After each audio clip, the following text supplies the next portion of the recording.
क्या है टॉपिक आपका? संज्ञानात्मक विकास का सिद्धांत। किसने दिया है? जीन पियाजे। संज्ञानात्मक विकास का सिद्धांत किसने दिया है? जीन पियाजे। अब जीन पियाजे जो थे कहाँ के निवासी हैं? ये स्विट्जरलैंड के निवासी हैं। कहाँ के निवासी हैं? स्विट्जरलैंड के, या इनको कहा जाता है स्विस मनोवैज्ञानिक। स्विस मनोवैज्ञानिक।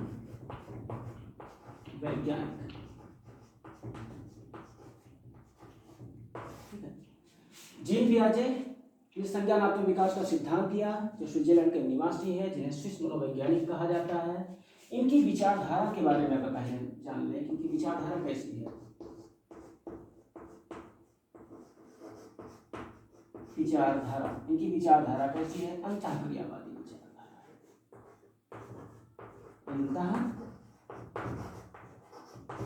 अंतःक्रियावादी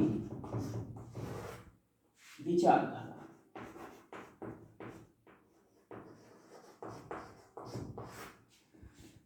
जीन पियाजे जो स्विट्जरलैंड के निवासी हैं, जिन्हें स्विस मनोवैज्ञानिक कहा जाता है, उनकी विचारधारा कैसी है? अंतःक्रियावादी विचारधारा।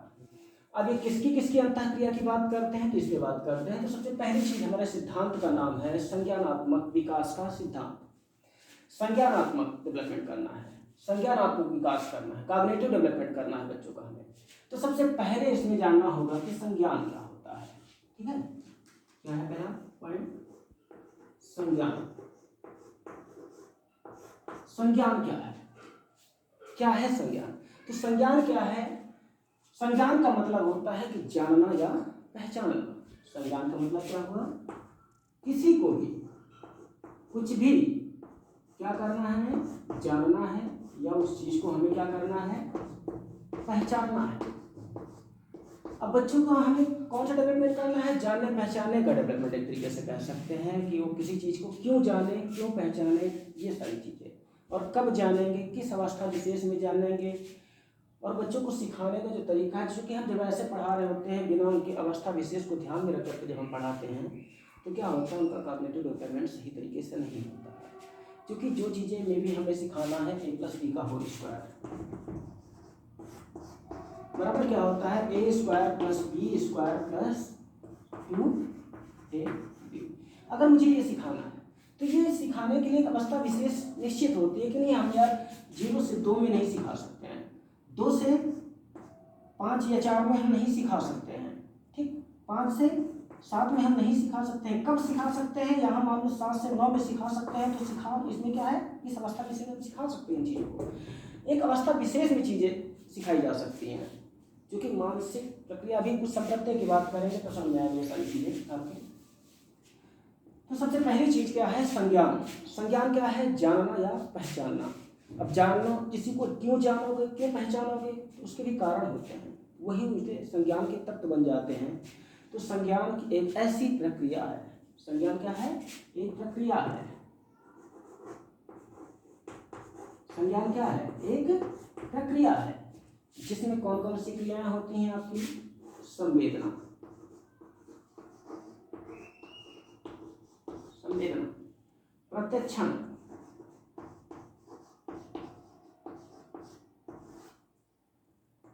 संवेदना, प्रत्यक्षण, प्रतिमा,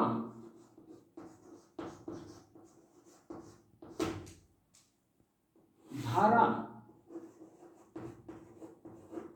प्रतिमा, धारणा। संज्ञान एक ऐसी प्रक्रिया है जिसमें संवेदना होती है, प्रत्यक्षण होता है, प्रतिमा होती है, धारणा होता है, और धारणा के बाद प्रत्यहवान, विकास जिसे बोलते हो।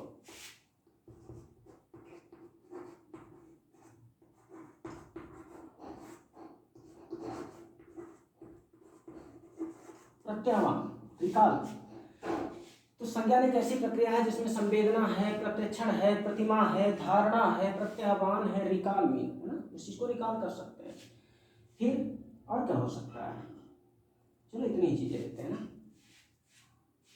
तो संज्ञान के लिए क्या क्या है? संवेदना है, प्रत्यक्षण है, प्रतिमा है, धारणा है, और जैसे इसमें एक होता है समस्या समाधान।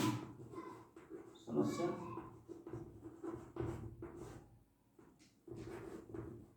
समाधान, समस्या समाधान, चिंतन भी होता है इसका पार्ट।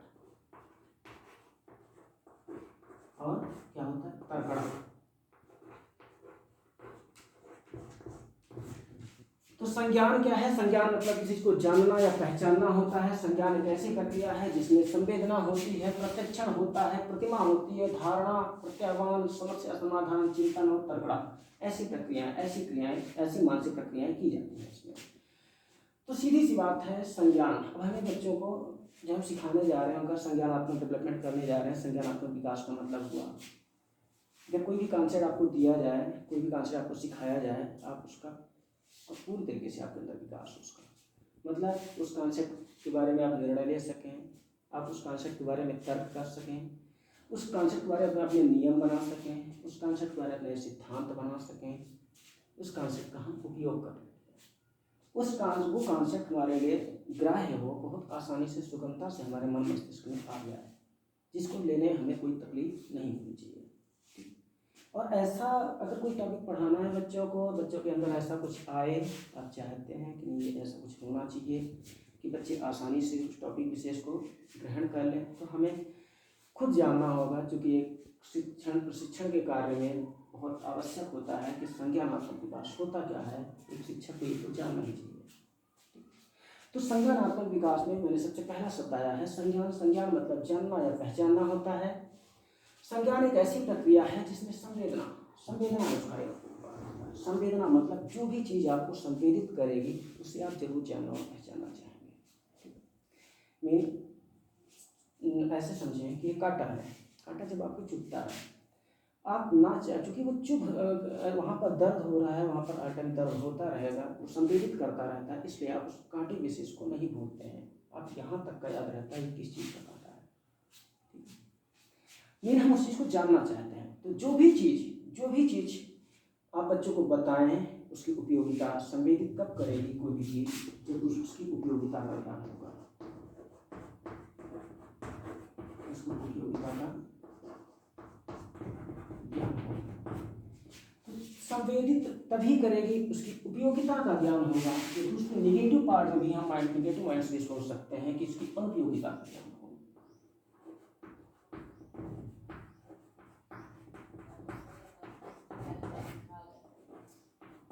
अनुपयोगिता का ज्ञान हो। तो जो चीज़ उपयोगी है वो चीज़ हमको संवेदित करती है, जो चीज़ अनुपयोगी है, अनुपयोगी मीन जिससे नुकसान हो, ज्ञान होने का मतलब जिससे नुकसान हो, उसका ज्ञान। अनुपयोगिता मतलब अनुपयोगी बिल्कुल नहीं, पूर्ण अनुपयोगी नहीं, पूर्ण अनुपयोगी नहीं, आपके नुकसान से संबंधित है, आपके नुकसान से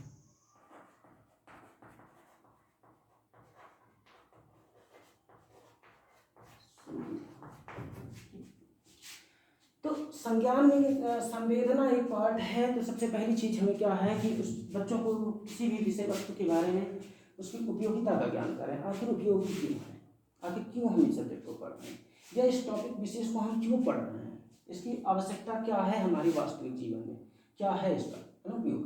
तो हम जब किसी चीज़ की उपयोगिता के बारे में अध्ययन करा देते हैं तो बच्चे को वो विषय वस्तु संवेदित करने लगती है, ठीक है। या उस चीज़ के नुकसान किससे अवगत करा देते हैं तो वो भी चीज़ बच्चे को संवेदित करती है। तो हमें किसी चीज़ के फायदे और नुकसान का उपयोग करना चाहिए। इन फायदे और नुकसान का अध्ययन, तुलनात्मक अध्ययन कराते हुए बच्चों को अध्ययन देना चाहिए, तो वो चीज़ संवेदित करेगी, तो बच्चे का संज्ञानात्मक विकास होगा, वो इच्छा जाहिर करेगा कि मैं इस चीज़ को जानूँ या पहचानूँ, ठीक है। दूसरी चीज़ है प्रत्यक्षण। जो भी विषय वस्तु पढ़ाएं उसका प्रत्यक्षण बच्चों को जरूर कराएं, उसका आमना सामना भी कह सकते हैं शब्दों में, तो आमना सामना भी करा सकते हैं। प्रत्यक्ष आप नीम के वृक्ष के बारे में पढ़ाना चाहते हैं तो नीम के वृक्ष चाहे उसके वास्तविक दर्शन कराएं या किसी चार्ट पेपर के माध्यम से या किसी भी चीज़ के माध्यम से, आप चाहे वीडियोग्राफी के माध्यम से, कैसे भी करके आप बच्चों को ये चीज़ को दर्शन जरूर कराएं, पर दृश्यम जरूर होना चाहिए, प्रत्यक्षण होना जरूर चाहिए। जब प्रत्यक्षण कर लेते हैं चीज़ों को तो जाने ना जाने वो चीज़ें उनको संवेदित करती रहती हैं। किसी का भी प्रत्यक्षण हो जाता है तो हम नाम भूल सकते हैं, लेकिन चेहरा हमारे सामने से नहीं भूलता है। एक बार भी अगर चेहरा उस सामने से वास्तविक नज़र से अगर हमने देखा है तो शायद हम नहीं भूलेंगे। ठीक, और हम जिन चीज़ों की उपयोगिता या नुकसान को जान रहे होते हैं उनका हम प्रत्यक्षण भी बहुत आसानी से करते हैं। तो पहले बच्चों को संवेदित करना सिखाएं कि चीज़ें उनको संवेदित करने लग जाएं। दूसरी चीज़, बच्चे उन चीज़ों का प्रत्यक्षण भी करने लग जाएं। फिर होती है इमेज, प्रतिमा, कि ऐसी विषय वस्तु का अध्ययन इस प्रकार से कराएं कि बच्चों की मन मस्तिष्क में उसकी प्रतिमा बनने लग जाए, उसकी इमेज बनने लग जाए। ठीक है, तो प्रतिमा। अगली चीज है धारणा। विषय वस्तु के प्रति धारणा, कॉन्सेप्ट के प्रति धारणा, जो भी मनोवृत्ति है उनकी, या जो कुछ भी है, जो कुछ भी जैसा भी पॉजिटिव नेगेटिव कुछ भी सीखते हैं तो उनकी धारणा में परिवर्तन करें। ठीक है, संवेदित करने के लिए प्रतिमा तो बनाए ही बनाए, उनकी धारणा में भी परिवर्तित करें। या हम उसको अगर धारण के अर्थ में ले लें तो हर एक चीज़ को धारण करने की क्षमता होनी चाहिए। तुम्हें धारणा का मतलब मनोवृत्ति एक तरीके से कह सकते हो कि उसकी मनोवृत्ति को पहचाने, जाने, उसकी मनोवृत्ति के हिसाब से अध्ययन कार्य कराएं। और अगर नहीं हो रहा है तो ऐसा नहीं छोड़ के चलेंगे, मनोवृत्ति में परिवर्तन करते हुए, सुधारात्मक रवैया अपनाते हुए अध्ययन कार्य कराएंगे। फिर प्रत्याह्वान। भाई कोई किसी चीज़ को जब आप जान रहे हो, देखो जिसके प्रति धारणा अच्छी होती है, अगर इसको लेकर धारणा हो, जिसके प्रति धारणा अच्छी होती है उसको हम जानना चाहते हैं, जिसके प्रति धारणा बुरी होती है उसको भी जानना चाहते हैं, और जिसके प्रति कोई धारणा नहीं होती उसको हम नहीं जानना चाहते। तो कोई ना कोई मनोवृत्ति, कैसे भी मनोवृत्ति बच्चों को डेवलप करें। हालांकि आप पॉजिटिव करेंगे शिक्षक के रूप में तो ऐसे ही करें। फिर प्रत्याह्वान में रिकॉल सिस्टम होना चाहिए। अगर किसी चीज़ का संज्ञानात्मक विकास करना चाहते हैं तो आप एक बार एक टॉपिक को पढ़ा दिए, फिर ये नहीं कि साल में छोड़ दिए पूरे साल। उस टॉपिक विशेष का कम से कम महीने 2 महीने में रिकॉल करवाते रहें बच्चों को, क्योंकि तभी वो उन चीज़ों का संज्ञान लेना चाहेंगे। बच्चे हैं, भूल जाएंगे, अभी मस्तिष्क में इतनी जोर नहीं डालना चाहते हैं, और आपको लेकिन ऐसा प्रयास उनसे करवाना चाहिए कि जोर डालें। फिर है समस्या समाधान। समस्या, जिंदगी में आई समस्या, अब उसका करना है समाधान। समस्या आती है, आपको इंडिकेट करेगी, आपको प्रताड़ित करेगी, आपको प्रशिक्षित करेगी, आपको शिक्षित करेगी बहुत अच्छी तरीके से। समस्या क्या होती है? जब समस्या आती है, चाहे समस्या से नुकसान ही होता है, फायदा तो होता नहीं है, तो आते ही वो क्या करती है, चुभती है, संवेदित करती है आपको। तो उसकी समस्या समाधान के लिए कई प्रक्रियाओं को अपनाना हो सकता है, और निगेटिव तरीके से भी अपनाया जाए। समस्या है, समाधान करना है, तो जरूरी नहीं है, सीधी सी बात है। समस्या समाधान जब आप कर रहे होते हैं तो निगेटिव चीज़ें आपको ऊपर सबसे पहले हावी होती हैं, उसके बाद फिर पॉजिटिव चीज़ें आती हैं। तो निगेटिव चीज़ों को कैसे दूर किया जाए? क्योंकि निगेटिव चीज़ों को दूर करना है, निगेटिव चीज़ें उस वक्त समस्या में आप होते हैं, जो इन्हें दूर करना बहुत मुश्किल काम होता है। तो आपको क्या करना होगा? जो भी निगेटिव चीज़ें आ रही हैं उनको अडॉप्ट करना होगा। ठीक है, बताना किसी का भी प्रत्यक्षण, कोई भी चीज़ संवेदित कर रही, अडॉप्ट करना, आत्मसात करना सबसे आवश्यक पहलू होता है। किसी भी चीज़ को, कुछ भी हो, इधर कुछ भी हो, आत्मसात करें, लेकिन उसके बाद खुद को समायोजित करें। समंजन की प्रक्रिया होती है। आत्मसातकरण करेंगे, फिर समंजन करेंगे, समायोजित कर लेंगे अपने आप को, आत्मसात करते हैं चीज़ों को वैसा का वैसा। लेकिन फिर क्या करना है? जिंदगी और समस्या के बीच में समायोजन करना है। ठीक है, तब आप संतुलित हो पाएंगे अपनी जीवन की गति। वैसे क्या है, समस्या समाधान, जब समस्या का समाधान करना होता है, प्रेरित करें उनको, बच्चों को कि समस्या का समाधान करना है तो उस चीज़ का संज्ञान लेना चाहिए।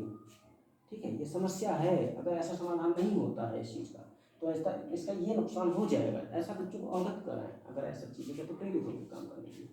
फिर है चिंतन। जानने पहचानने के लिए चिंतन में मस्तिष्क पे जोर डालना पड़ता है। ठीक है, चिंतन करेंगे तभी वो चीज़ संवेदित करेगी, तभी उस चीज़ का प्रत्यक्षण बराबर होता रहेगा, तभी उसकी इमेज बनेगी, तभी उसकी के प्रति धारणा अच्छी होगी, बुरी होगी, जो भी होगा चिंतन करने के बाद होता है। प्रत्याह्वान करते हैं, रिकॉल करना पड़ता है। समस्या, चिंतन का मतलब ये नहीं है कि मतलब एक जगह पर हो गया, आपको मन मस्तिष्क में थोड़ा सा जोर डालना पड़ेगा। ठीक है, फिर तर्कड़ा, रीजनिंग जो है, अगर किसी चीज़ के बारे में तर्क कर रहे हैं, तर्क तभी कर रहे होंगे जब उस चीज़ को जान पहचान रहे हैं। ठीक, तो बच्चों को तर्क करने की क्षमता का भी विकास करना है।